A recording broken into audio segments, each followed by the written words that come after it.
உலகின் மிகச்சிறந்த பல்கலைக்கழகங்களின் பட்டியலில் இந்திய பல்கலைக்கழகங்கள் ஒன்று கூட இடம்பெறவில்லை என்ற வருத்தம் அளிக்கும் தகவல்கள் வெளியாகியுள்ளன.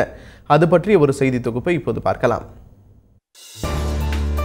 2014-2015 ஆண்டிற்கான தலை சிறந்த பல்கலைக்கழகங்களின் தரவரிசை பட்டியலை QS என்ற தனியார் ஆய்வு நிறுவனம் வெளியிட்டுள்ளது.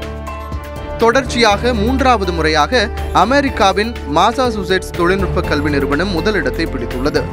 பிரிட்டனின் கேம்பிரிட்ஜ் பல்கலைக்கழகம் இரண்டாவது இடத்தை பிடித்துள்ளது. இம்பீரியல் காலேஜ் லண்டன் மூன்றாவது இடத்தை பிடித்துள்ளது. கடந்த ஆண்டு இரண்டாவது இடத்திலிருந்த ஹார்வர்ட் பல்கலைக்கழகம் நான்காவது இடத்திற்கு தள்ளப்பட்டுள்ளது.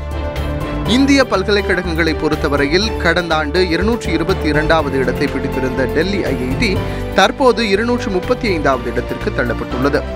அதேபோல கடந்த ஆண்டு 233வது இடத்தில் இருந்த மும்பை IIT தற்போது 222வது இடத்திற்கு முன்னேறியுள்ளது.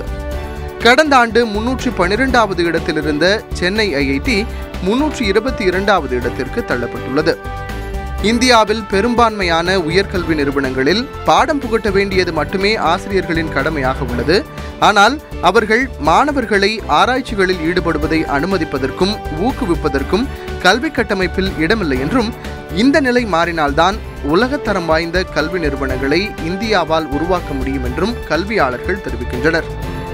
தலை சிறந்த பல்கலைக்கழகங்கள் இந்தியாவில் இல்லை என்று குடியரசுத் தலைவர் பிரணாப் முகர்ஜி ஏற்கனவே கவலை தெரிவித்திருந்த நிலையில் அதை உறுதிப்படுத்துவது போல் தற்போது வெளியிடப்பட்டுள்ள தலை சிறந்த பல்கலைக்கழகங்கள் பட்டியலில் இந்திய பல்கலைக்கழகம் ஒன்று கூட இடம்பெறவில்லை என்பது குறிப்பிடத்தக்கது.